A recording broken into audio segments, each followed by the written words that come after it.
safe. Thank you so much for honoring our invite at a very short notice, Honorable. Michael, we are ever ready.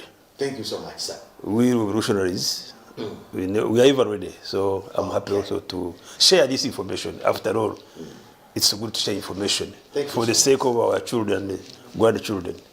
The last time we talked to you, I would only call you Honorable. Congratulations on your new assignment. Thank you. How is the new office?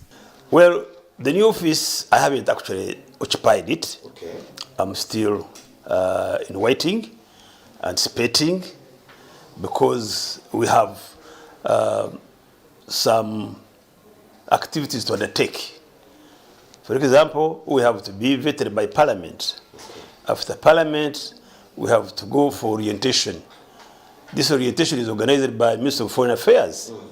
And we have to see our country, to know our country, because most of us may not be aware of everything our country, what market outside. So you will have nothing to say if you haven't actually. where you are sent.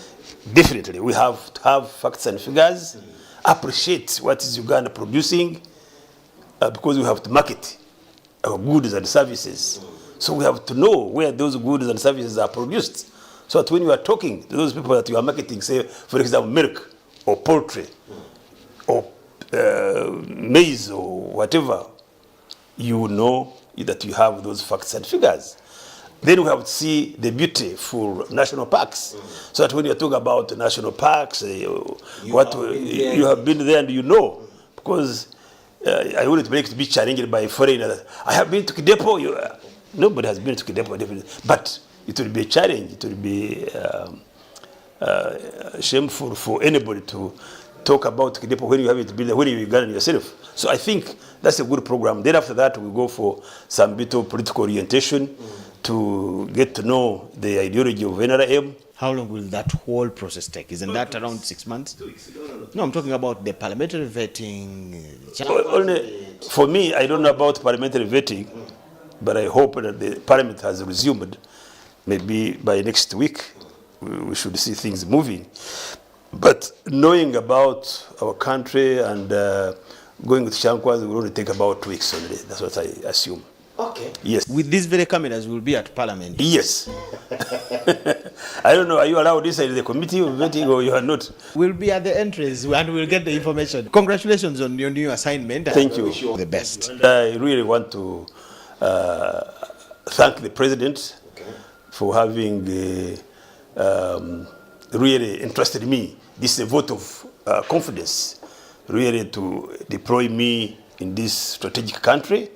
I really thank the President, and I always ask my friends and relatives really to join me and thank the President for having considered me for this high-profile deployment. Yes. Okay. Yes.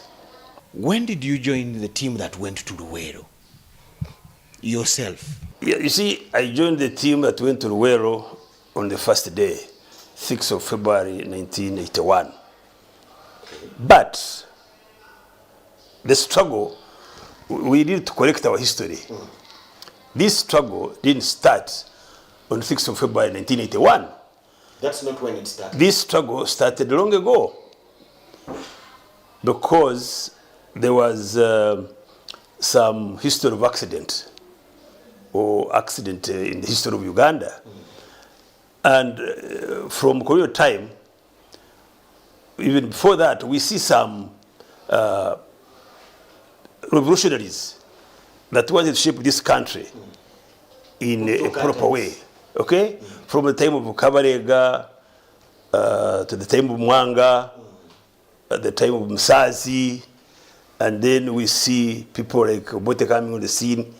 Then from there, after independence, we see something that really happened that I would call an accident of history. Okay. Because an accident of history. When we got independence, what self-governance, we saw DP and Kiwanuka receiving the government, the interim government. Yes. But Obote somehow entered into an holy marriage with Kabaka Yeka. Yes. And they dislodged Ben Kiwanuka. Okay? And then Obote interested Idi Amin, trusted him more than some young people or young officers who had been recruited and trained in the high military institutions like Sandhurst, like Dehradun, like Moons. You know, when those guys came, they were not given command and control. Instead, Mr. Obote promoted who? Idi Amin, who later on betrayed him and overthrew him. When 1971, Obote was attending a conference of heads of state in Singapore. Then back home, the gentleman took over. They took over. And when he took over, then the accident really accelerated. Why do you call that an accident of history? Because really, I don't think Amin was the right person to take charge of this country, really. Okay? In terms of what? In terms of capability, political capability, military capability, you know, he had no sense of management of society. So really, he was a good soldier, he was a good officer, but he was not a good leader.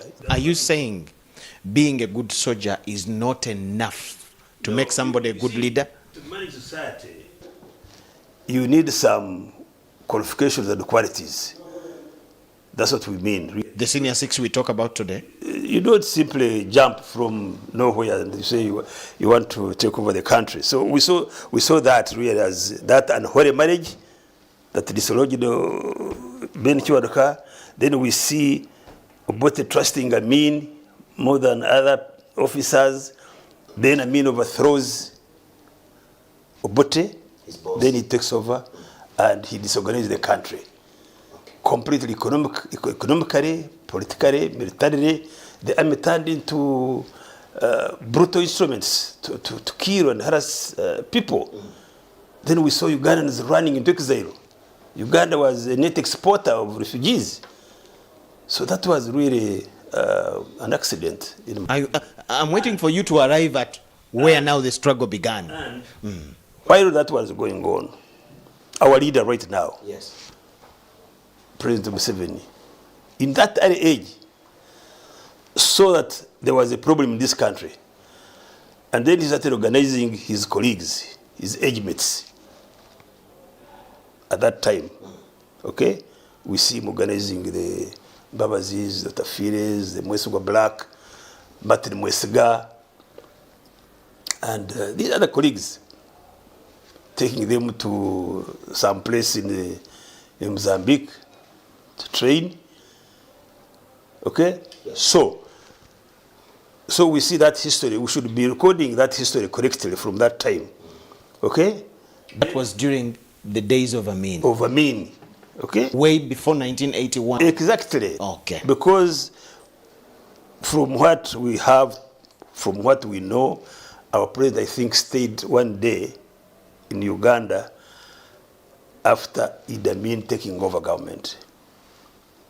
You can see as at that time, President Yoweri Museveni left this country and went to Tanzania and started organizing, politicizing, but also left some networks in the country to continue politicizing and guiding people, to continue with the struggle which started in the 60s of organizing people, telling them to settle down, you know. So it has been a protracted struggle to come to this of 1981. So 1981 was triggered. Was just a climax. A climax of a bigger arrangement that took some time. To some time. Okay. Okay? So 1981, February, we left this place, Kampala, and attacked Kabamba. Were you yourself? I was among... I mean, were you still part of the other arrangement before the climax of 1981?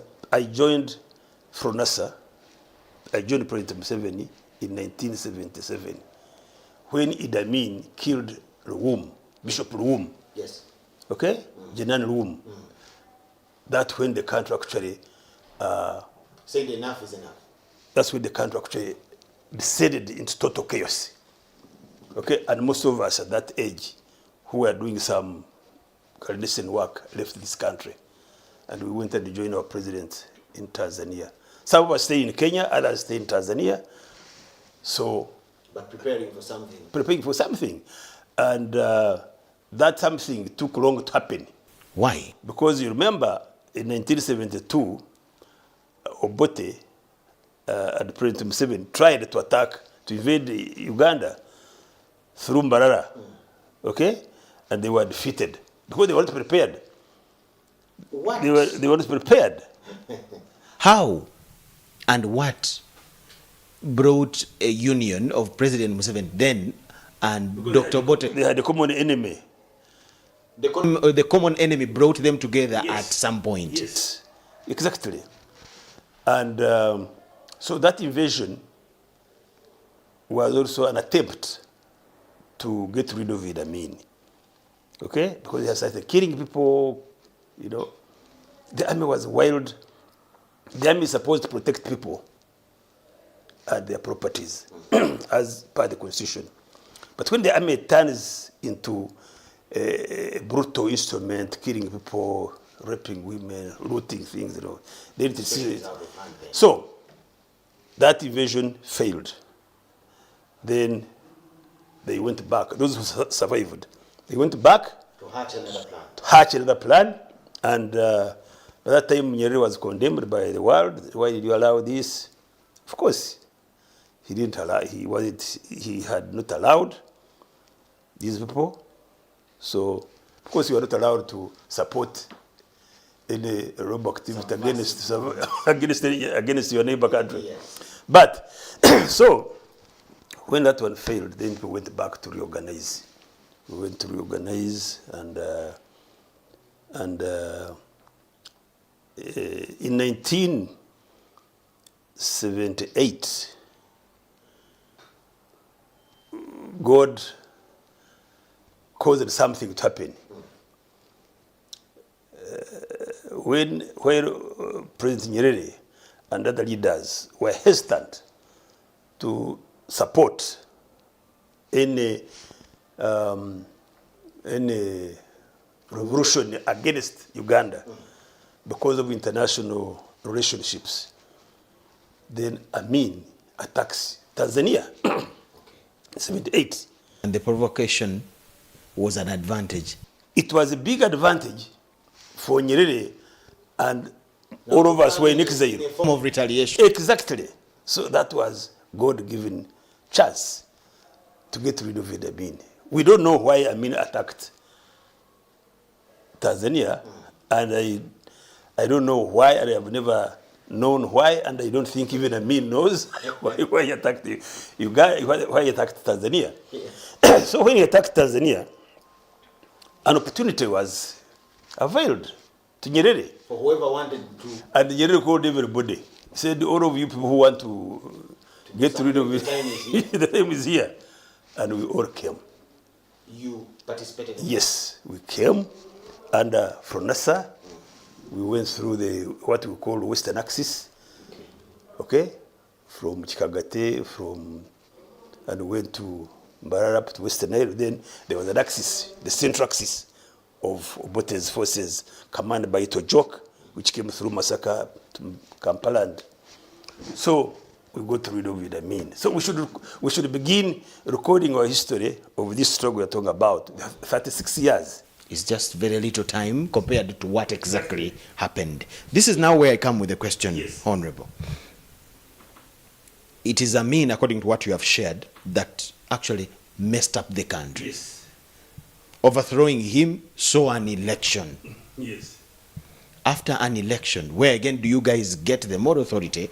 Because an election is now a peaceful thing. Everybody was involved.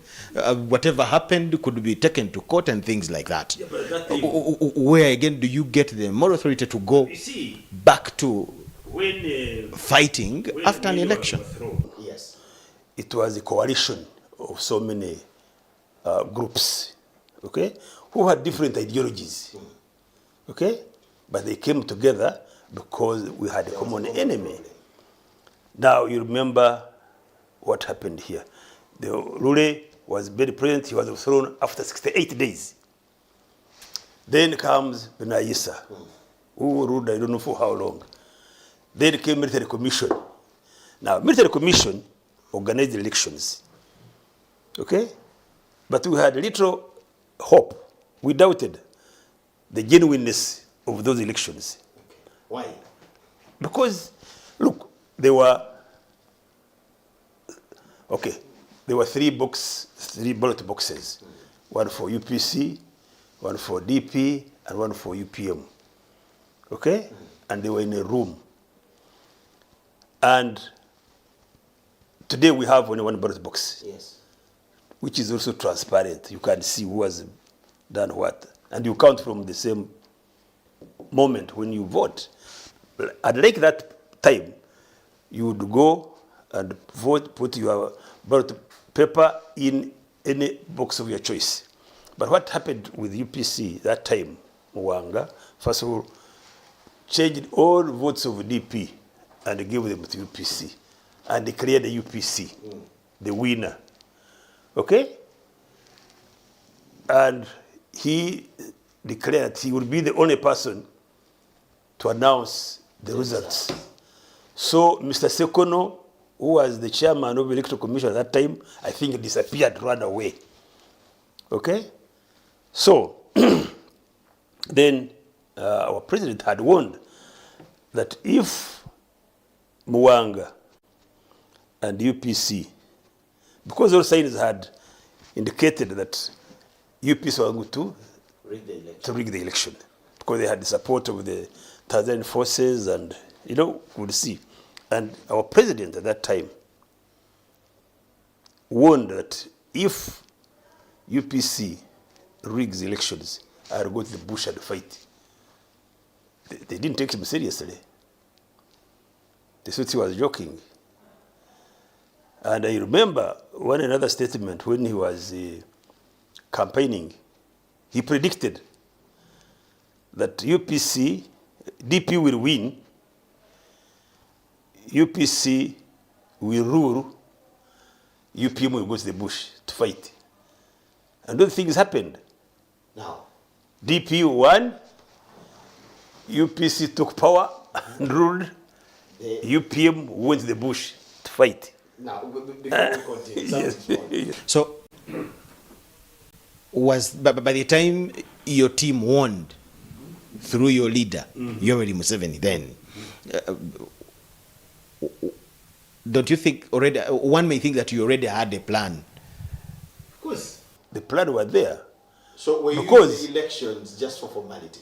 Because I told you, all the trend, all the plans, all the activities Had been laid. could show that these elections were going to be free and fair.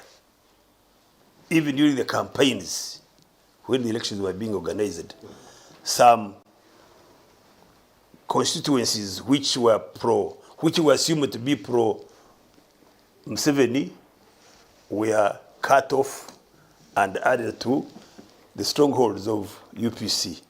The strongholds of DP were cut off and added to UPC. So you could see that even at that time, the disorganizing or gerrymandering of constituencies and boundaries could tell you that all indications are clear that UPC is going Had to win.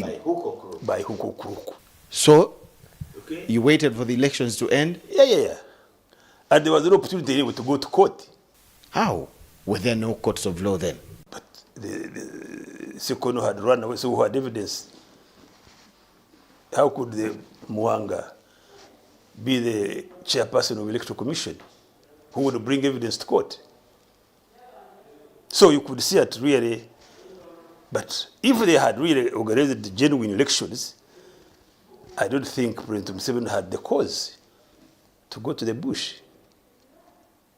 So 1981, So 1981, February. February. you took to the bushes of Luwero. Yes. How easy or difficult was that? Of course, some of us did not know how long this struggle was going to take. Some thought it was going to be a military takeover, a military overthrowing government in a coup. Others thought it was going to be an uprising in town, what they call insurrection. Very few people knew that it was going to be a protracted proposal. Who had the design of what you were going to do? The president himself, with a few leaders who knew what, but that information, that plan was not known by everybody. No. We only got to know when we went in the bush that this is going to be a people's protracted struggle. This plan was given to us in the hills of Ramata, in Singo. Then we started the struggle. Otherwise, when we were here in Kampala, moving up and down, and some of our commanders who had returned from training, others had trained in Munduri, others had trained in Algeria, I had trained in Chuba with others. So most of us were scattered over the country, taken away from Kampala.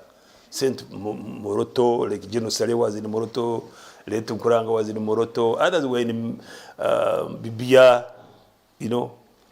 So that's why others were in prison, like Jimu, General Jim and General Tinyifuza.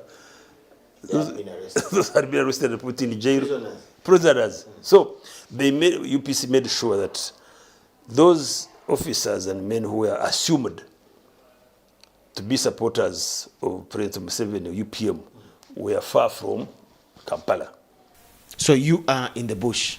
So I want a small picture. So on the 6th of February, actually 5th, the night of 5th, we set off from Kampala, from the house of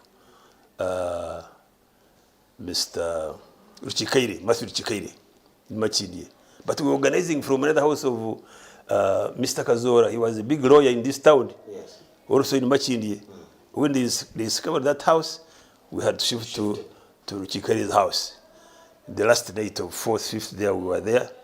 And on the 5th of February, 1981, we are put in a truck, a trailer, this back part of the trailer, covered, sealed completely. And the driver was none other than Brigadier General Taya, who had acquired that lorry. And we were put in the truck. We didn't know the destination. And we set off for an unknown destination. We were there in the truck, shivering with our guns. We had already 27 guns. Okay? So we drove, some of us, to an unknown destination. Some people knew, because in the war, there are people who plan, there are people who go to spy where you are going to attack. But the majority are given the plan on the D-Day, on the day of attack. That's when you are given a plan to, going to attack this place. This is what we are going to do. And this is what we are going to pass. We expect these obstacles. So which category did you fall yourself? Me, I was in the general group. What kind of life was it in Luwero for 5 years? Well, it was, I'm looking at young men at a time when you had to enjoy life, and you were in the bushes. It was a mixture of thoughts. It was a mixture of activities. It was a mixture of, there was, first of all, before we go that one, we move at night, and we are heading to some unknown place. At some place, Kagadi, Kakumiro, that was daylight now. We could see, I mean, it was we couldn't know until we reached the place called Mejere. It was about 5 in the morning. Then we were put into sections. Said, you are going to attack this, you are going to attack this, you are going to attack this. For me, and 7 others who were put in charge of attacking the Ambra. I was with Late Magara, who was commanding us, with Ngoboka, Suicide, Katunji, Ndayondi, and some other comrades who were put in a small car, Peugeot 204, which belonged to the father of Late Lumumba. President Museveni had his own pickup which broke on the way in Masaka. Then he got that vehicle from his friend. They followed us. Then when we were approaching that target, I found myself in that section that was going to attack the Amara. The others, each section had to attack its objective. Others were to attack the communication. Others were to attack the logistical center where there was food and whatnot. Others were to attack the MTO. So we were not very many, by the way, but at least we managed to divide ourselves into those sections. So we attacked Kabamba. We made 3 attempts because when we were entering in the small car to Muine, I think this got a misunderstanding with the guard, the quarter guard. Okay? He told him we had brought logistics. Then this guard, I think, he hesitated. Then I think Tumwine shot him. Then That's the first bullet I hear. the first bullet.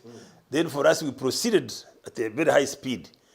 There was a guard, a Tanzanian guard, who was guarding the Amara. He was on a tread. We could see him. He ran and entered the Amara. The Amara is underground. So when we entered, when he entered, he started positioned himself. He started shooting at us. We tried to enter, but we failed. We had one RPG which we fired in. We couldn't. The man was very strategically located. We were defeated actually. Okay? We tried 3 times. We'd run and go to the president and say, look, we have failed. We said, go back, and 3 times. And we failed. Then it was getting late for us. But fortunate enough, even those trainees who were in Kabamba, those Tanzanian forces who were there, they had run as far as their legs could carry. Others had actually run up to Kampala. Now, So actually we could have taken there even more hours. But of course you can't know. Maybe they could have brought some reinforcements from Mubende or someplace. So we had to go in an orderly manner headed for Chiboga. what do you think enabled you to overthrow a whole government? Now, what enabled us to overthrow? Yeah. What do you think is that special thing? A combination of so many factors. First of all, the Ugandans, the majority of Ugandans were angry with Obote's government, with his brutal army, with his brutal government. So people were annoyed. UPC had rigged elections. People were annoyed. Okay? Then, when we went the bush, even the organizational capacity of our leader, okay, the political ideology, the correct military line, the correct political line, all these factors enabled us to score the goals. Because if we had poor leadership, we would have succeeded. On return from the bush, you take over government 1986, 26 January. Yes.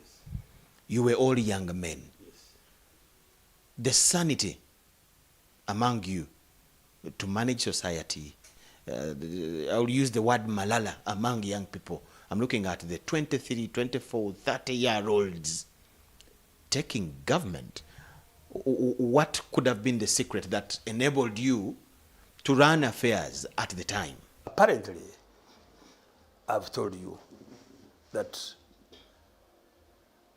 political organization, correct leadership mattered so much, because during the life of the struggle in the 5 years, it's not that we spent all the 5 years fighting every day. No. Most of the time, we were actually carrying out what we call political education. We were receiving doses of political education to orient us correctly ideologically, to prepare that when we take over government, This is what we're going to do. this is what we should do. Okay. We are all the time politicizing the wananchi, the soldiers.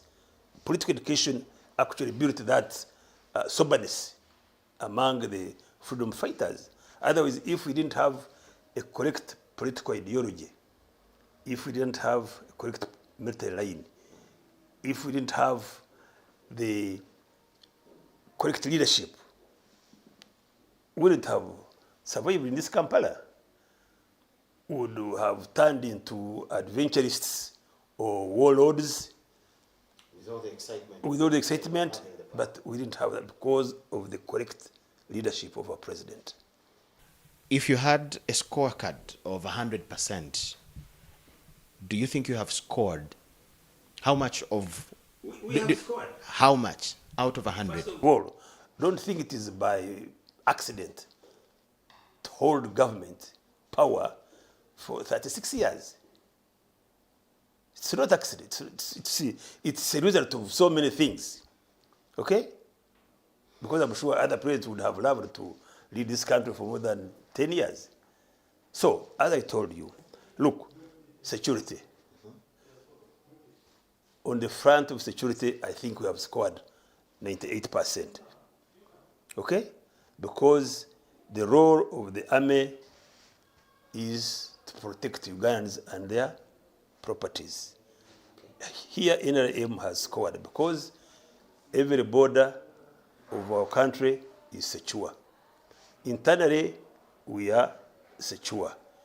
There is no army man or security officer that can kill or steal or loot or rape without being punished, without being tried.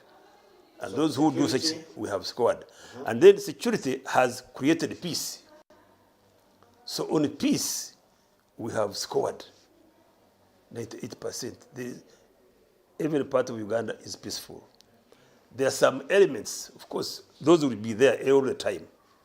Just like I'm talking to you, Honorable. I've had a chance to talk to other colleagues of yours, two of them, who say that the group lost track.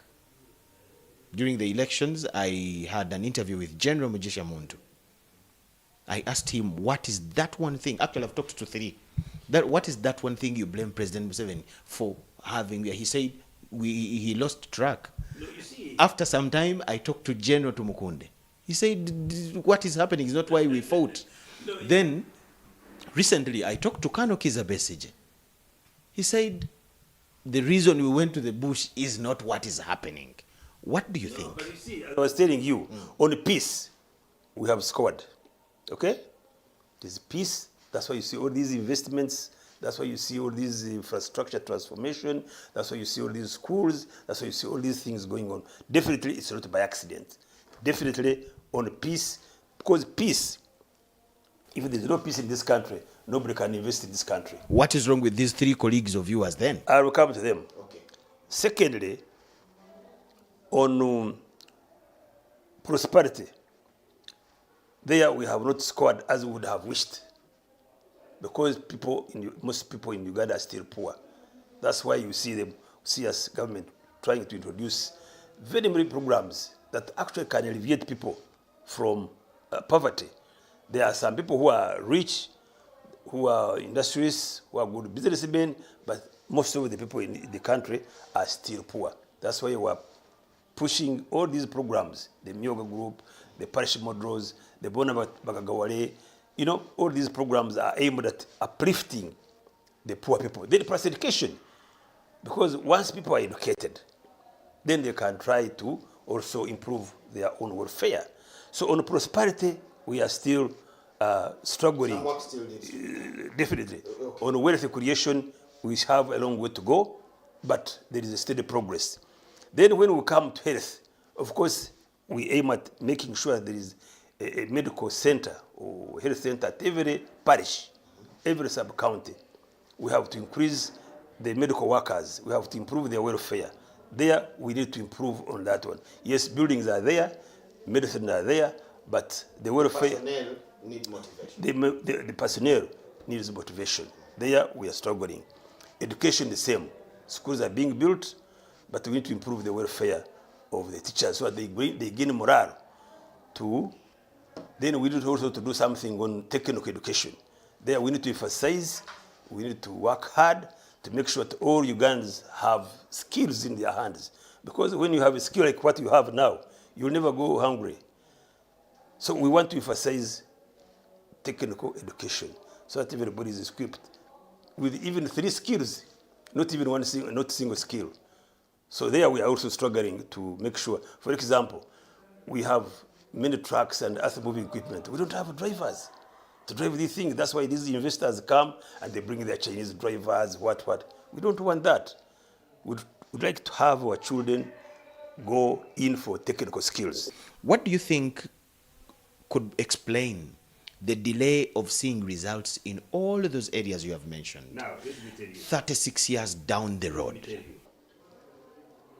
We have been in power for 36 years, Yes. as you state, isn't it? Yes. But how many? Honorable, I'm not just stating. 36 years in power, okay? If it were a human being, a 36-year is a graduate with children. How many insurgencies have we fought in this country? How long did it take? Do you count that when we were fighting Konyi for 20 years? Do you count that at 36 years? The funds, the resources that went to fight Konyi in the north, those resources could have maybe improved. This is what we're talking about. ADF, how many years have been fighting ADF? So many years. So the resources that went to fight ADF to bring peace to Uganda, the resources that went to fight these insurgencies, Is what we lost not to be spent on schools and everything. actually, that is common sense. Honorable, you talked of a number of poverty alleviation programs that still collapse with less or no results. Entandikwa, Bonaba Gagawale, wealth creation, all those. Emyoga is now the one on. The other day Parliament was bringing out a plethora of queries and things like that. What again affects those? Because at least a number of those have existed at a time when Konyi was at a very low tone and the ADF. What has affected those? All those programs actually give succession to other programs. Even without results? Okay, when you try a program and you see it is not yielding results, you promote or you enter or you create another program. This is what happens. You don't completely give up. You have to continue improving more programs. And I'm very sure. Ideally, wouldn't it be right to first know what failed the previous one? During that process, there are many lessons learned. And it is through those lessons that you create another program. And that will happen if you really see this program of parish model and Emyoga. It's not leaving out anybody unattached. But Emyoga is, Honorable Emyoga is already having problems. No, those are in the minds of people. Those people in opposition, they are the ones creating that anxiety. But I'm telling you, just don't kill something in the nib. I'm telling you, these programs, like this parish model and the Emyoga, calling everybody from in your Mwoga, come and get money to work. Be in the bank so that you can be monitored. You will find that within 2 years, you see the problem with these people, they want to disorganize this program even before it starts. Because they create that through media, through what? Because there is freedom of media. Then they create a situation. Honorable, you see, the challenge, these are not the guys that actually manage the resources in these programs. So their noise couldn't, in my view, their noise could not in any way affect the I program. have been in parliament. I know what happens in this government. Okay? This noise you see creates chaos, even in those who are organizing the Nani. Because The other day, Honorable, the minister in charge of microfinance was arresting people for having stolen this money. This money is available to groups. But not all the groups. Some leaders ran away with the money. And they get arrested. And it was a clear message that we are giving you this money in your groups, open bank accounts. If you steal this money, because even the money for arresting and monitoring was catered for. But not all the groups have collapsed. Look, we have been in the newspaper, you see in the newspapers, haven't, even last week, didn't you see some good results of say, this group did this? It was in the papers. Honorable, it's bringing me to something. Yes. The complaint, even not only from opposition people, but even within government, is about corrupt tendencies by officials that are handling these programs that lead them to hit dead ends. No. Right from Ntandikwa, they will mention what happened. Bonaba Gagawale, somebody did this. Up to Emyoga, they are arresting people. Me on the way. I was coming to what we are proud of and what we are not proud of yet. Okay? And corruption. I was coming to corruption. I was coming to democracy and corruption. Exactly. Okay? What has failed corruption? No. Because corruption has now started eating even all the other programs that the system is coming up with. For me, How do we fail to fight such a problem all this long? I have a different view, by the way. Okay. Okay? Let's hear it. Corruption is being fought. Corruption was there even before you NRM. Okay? But the corruption that was there was never talked about. You people, you wouldn't talk about general in the army or minister. You would be somewhere else. But today, there is that liberty of writing about any corrupt person. There is liberty to expose anybody who is corrupt. And I want to assure you that exposure by the media, by the people who can talk, by the IGG, by the police, by our leaders, creates it creates scare. It scares those people. But what do you think about the escalation, Honorable? The escalation is being arrested every day. How many people has government arrested? So many are in jail. So many are refunding money. I follow this information. People have refunded money. People have gone to jail. There's nobody who is above the law. If you are caught, you are tried and put in the jail. And the law itself is tight enough, is strong enough. So me, I'm sure, if there was no goodwill to fight corruption, I would say there we have failed. But there is goodwill by the president, by all the leaders, by anti-corruption groups, by the IGG, by police to fight.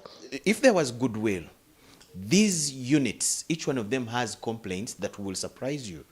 The IGG will tell you about how they are understaffed. How would such an agency of government fighting a problem bad as that complain about something as small as just being understaffed? Now, that one, how do we expect them to execute their duties? That one is going to be handled, I'm very sure. Because I'm sure the executive is putting in more resources in those anti-corrupt organizations or groups that he has created. I'm sure within the next 1 or 2 years, you'll see.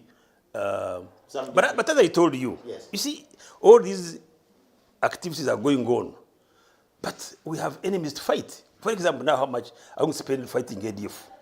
Do you know how much it is? It's a lot of money. But can that be an excuse for no.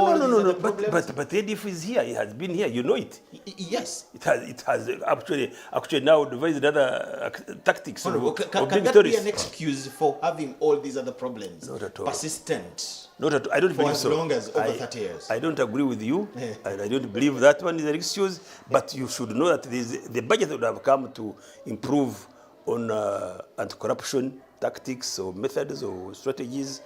That would improve the welfare of doctors, the teachers, train these people in these skills. Is spent on this. Honorable, I diverted you a little, yes. But I had asked you, actually I will connect it here. How do you feel that your colleagues from the Bush War, General Muntu, General Tumukunde, Kano Besigye, they feel you guys are astray? Are they wrong? What do you think? Let me tell you, in the struggle in the world, and in the struggle that have existed, all this is expected. The struggle is like... is it them that are astray or you? Yes, it is them who are astray. I'm telling you, the struggle goes, but there are people who go out, there are people who enter the struggle. Why are people entering the struggle if it is bad, if it is going astray? But there are many people joining the struggle than people who are going out. What could be this guy's problem, the three? I think it's ambition. They want to take over power. They want to be presidents. It's ambition. Don't think that. We always advise that if there is any disagreement within the struggle, within the leadership, there are channels, there are methods of solving, of discussing those problems. Have they been given that platform? Yes. Because actually, all of them, their complaint that internally, they were not given an opportunity to be listened to when they had views of where things were not going right. Now, have they solved the problem where they are? They can't. So the best thing is that you continue within your struggle, try to change within your struggle, instead of going out. Even when you go out, you can't help your situation. Instead, you get problems with yourself. So I don't agree with their way of doing things, and I've never agreed with them, because I think you can still improve our system, our party, our organization within by punching each other in sec, by punching each other in neck, by punching each other in the caucus. And step by step, you find things are being solved. But as I said, you cannot solve everything. In the 1950s, the young people then stood up for Uganda's independence. Yes. The Kabaregas and Musazis. Yes, the Mwangas, yes, those, yes. Mulumba. Exactly. Yes. In the 1980s, you, the young people of then, you fought, you stood up against dictatorship. Yes. What do you think about the young people that have started asking you a lot of questions today, you people that are in charge? Now, let me tell you. Yes. The population that time was very small. Yes. When we took over power, Uganda was 14 million. Okay? Now, we are almost approaching 45 million. You understand? Mm-hmm. Within this period from 1986, the population of Uganda has grown. And I tell you that every generation has peculiar challenges that face that generation. Okay? Our generation had a challenge of brutality of government. Okay? State-inspired brutality. That was our challenge. Now, today, the challenge of these Ugandans, these youth whom we have created this conducive environment to go to school. School. Yes. You know, people are getting out, the universities are spitting thousands, technical schools are spitting what. So, these children have to be employed. You understand? So, the problem now, I was coming to democracy and employment, we are not doing on employment. That's why our president is always struggling, attracting investors. If all leaders were attracting investors to come to Uganda with this electricity, with this infrastructure. Is that enough? Is that enough? But how do you create employment other than creating, that's why you are establishing industrial parks in every district, so that these industries can create jobs for these young people. That's why I was saying that we need, with these industries that are coming up, if we can train our people in skills, electricity, water, plumbing, carpentry, earth-moving equipment, operators, these children, we shall lessen the problem of unemployment. And this is what these people want to use. Now, those people who didn't have the chance of getting education, that's why they are creating this myoga money. Carpenters, those welders, those painters, the hair salons, the stock sellers, those who have formal education, this is a fund for you. You also come and share on this money. But if the leaders were organizing, but some of those people in opposition can't organize their people where they are from. But like I said, Honorable, those people, the opposition guys, their noise, I may agree, but they're not the ones that have the funds. If somebody having the funds is doing the right thing, would noise really be a problem? Let me tell you, if these leaders in opposition can appreciate that a positive government program should be appreciated for the sake of our people, okay? I would be happy with them. But they don't. They discourage people to join those myogas, to join. Are you fair to blame noise from a smaller group to be a problem affecting a program from a group that has the numbers and the resources and the authority to decide? What I'm saying, Yes. if these leaders loved their people, for example, NUP or FDC or whatever, okay, they are the majority in this central region, Yes. isn't it? If they all woke up and say, look, here we oppose NRM on the political program, but on the poverty eradication, on wealth creation, for the sake of our people, let us support this program and encourage, popularize those programs. Those guys would be joining this Myogamani and the parish model. The funds are there. Talking about the young people, coups have returned on the African continent. We have almost 5 countries now with governments like that. Some bodies have even refused to recognize. What is your view? Young soldiers within the armies. Oh, this is West Africa. Not even West Africa. We have Mali, Guinea the other day. Those are even West Africa. Yes. What is the problem? What does it tell? It's unfortunate. It's unfortunate they are taking this country backwards. But I don't think it is a correct way of doing things. And I don't believe that they will survive anywhere here in East Africa. The times we had coups, whoever would carry it on would blame the bad governance within the country where he has done it. We hear the same voices today. What does it mean for Africa? Well, I don't believe that those guys will succeed. 50 years after independence. Those guys, definitely the world has changed. The political order has changed. Economic order has changed. The social order has changed. I don't think those guys will survive. They blame governments, sitting governments, denying them space, No, for example, political space. this recent coup in Burkina Faso, Yes. they were blaming the leader for failing to contain insurgency. That's what I saw they were blaming. That they were, I think those ICCO people, that's what they saw. What can Africa do to stop this? Because you can see, it needs Because it's a new wave now. strong leadership, like the NRM has provided this country.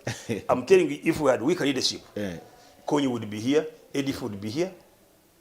So me, I want to really call upon Uganda to appreciate the passion of our leader, the tenacity, the courage, the firmness, the good strategy that he has provided this country.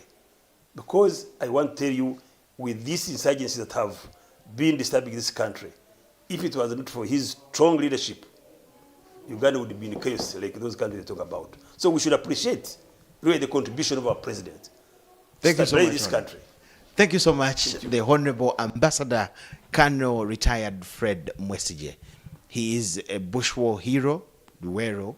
He says right from Fronasa in the 1970s up to 1986 when the NRM government came to power. They celebrated 36 years just this week, and he has been a member of parliament for Nyabushozi, among other assignments and roles he has played as a Ugandan leader, and he's now the ambassador designate, high commissioner designate for Uganda in the Republic of Tanzania.